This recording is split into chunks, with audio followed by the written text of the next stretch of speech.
already using this amazing embroidery tool. Take this video as a sign.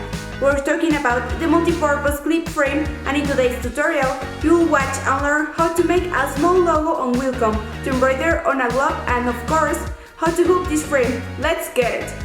Let's start as always with the WILCOM program.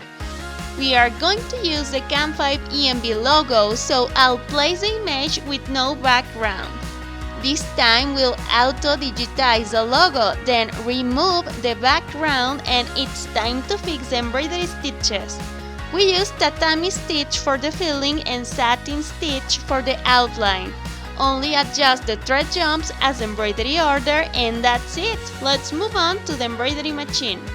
As the embroidery is very small, we are going to use a clip frame because it is the ideal for the small embroidery projects. Place 3 layers of stabilizer under the gloves.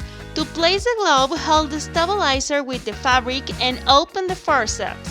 Adjust the glove just in the middle part or where you are intended to place your design. Move on to the LCD control panel touch screen. Select the thread colors matching to your design.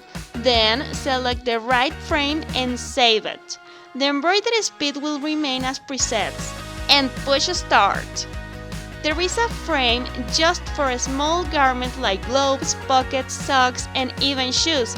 As its name says, it is a multi-purpose frame.